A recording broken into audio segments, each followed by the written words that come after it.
Assalamualaikum warahmatullahi wabarakatuh. Saya Veronica, NIM 856609853, mahasiswa Universitas Terbuka semester 7, Fakultas Keguruan dan Ilmu Pendidikan, Salut Mentari Muara Enim, mata kuliah Praktikum IPA di SD. Kali ini saya akan melakukan kegiatan praktikum pada gaya. Gaya merupakan suatu besaran yang memiliki besar dan arah atau besaran vektor. Ada 3 gaya yang akan saya amati. Yang pertama, gaya statis. Yang kedua, gaya magnet. Dan yang ketiga, gaya gesek. Yang pertama, saya akan melakukan gaya listrik statis. Gaya listrik statis adalah gaya tarik atau tolak antara benda yang bermuatan listrik dan dalam keadaan diam. Gaya ini terjadi karena muatan listrik tersebut tidak bergerak. Tujuan mempelajari gaya listrik statis untuk memahami konsep dasar statis, mengetahui sumber dan pemicu listrik. Alat dan bahan yang saya gunakan, yang pertama, sisir plastik, rambut seseorang yang agak tebal dan kering, potongan-potongan kertas, dan alat tulis.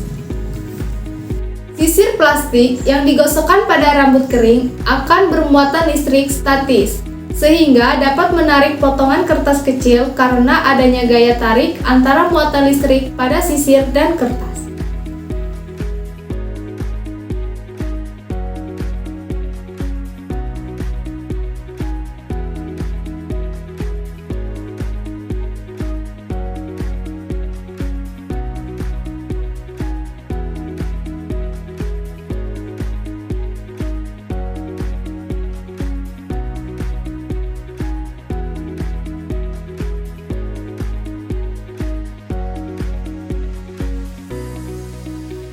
Untuk kesimpulannya, pada praktikum ini menunjukkan bahwa antara sisir dan rambut menghasilkan muatan listrik statis yang menimbulkan gaya tarik. Yang kedua, gaya magnet. Gaya magnet adalah gaya tarik atau tolak yang terjadi antara objek yang memiliki medan magnet. Gaya ini dapat menarik benda-benda tertentu dan saling menarik atau menolak antar kutub magnet yang berbeda atau sama. Tujuannya untuk mengidentifikasi jenis bahan yang memiliki sifat magnetik atau dapat ditarik oleh magnet dan bahan yang tidak memiliki sifat magnetik. Alat dan bahan yang saya gunakan: magnet batang, jarum jahit, aluminium, seng, seutas benang jahit, potongan plastik, potongan kertas, isolasi plastik, dan alat tulis. Pertama, saya akan melakukan pada jarum jahit. Pada jarum jahit tertarik oleh magnet karena terbuat dari besi atau baja yang bersifat magnetik. Yang kedua, pada aluminium. Pada aluminium tidak tertarik oleh magnet karena aluminium adalah bahan non-magnetis. Yang ketiga, seng. Pada seng tertarik oleh magnet karena bersifat magnetis atau mengandung logam feromagnetik. Yang keempat, pada seutas benang. Pada seutas benang tidak tertarik oleh magnet karena benang adalah bahan non-magnetik.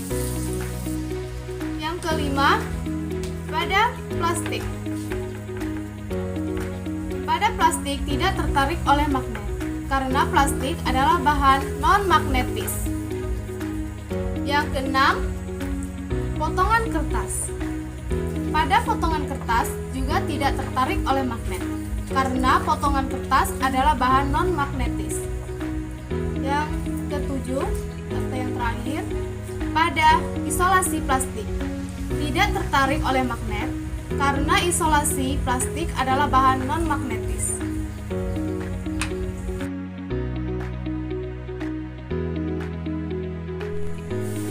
Kesimpulannya, gaya magnet hanya menarik bahan-bahan yang mengandung besi, nikel, atau kabel. Sedangkan bahan seperti aluminium, benang jahit, plastik, kertas, dan isolasi plastik tidak terpengaruh oleh gaya magnet. Di sini, saya akan melakukan praktikum tentang gaya gesek. Gaya gesek adalah gaya yang terjadi ketika dua permukaan benda bersentuhan dan arahnya berlawanan dengan arah gerak benda. Adapun tujuannya, untuk mempelajari sifat gaya gesek dan mengukur besarnya gaya gesek pada permukaan tertentu secara singkat dan jelas. Alat dan bahan. Yang pertama, neraca pegas, balok kayu atau saya ganti dengan tas yang berisi laptop, dan alat tulis. Di sini saya akan melakukan gaya gesek pada tas yang akan saya tarik menggunakan neraca.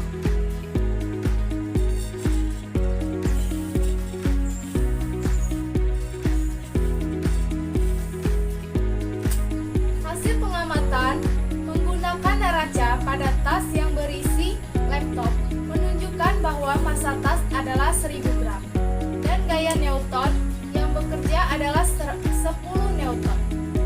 Ini berarti tas tersebut adalah 10 Newton sesuai dengan gaya gravitasi yang bekerja pada benda tersebut.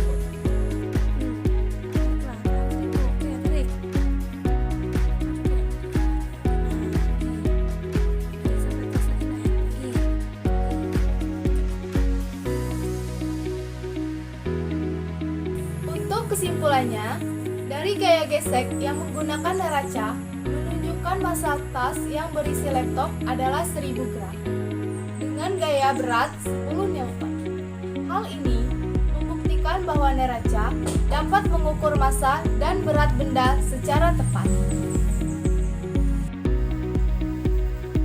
Itulah kegiatan praktikum yang telah saya lakukan tentang gaya statis, gaya magnet, dan gaya gesek.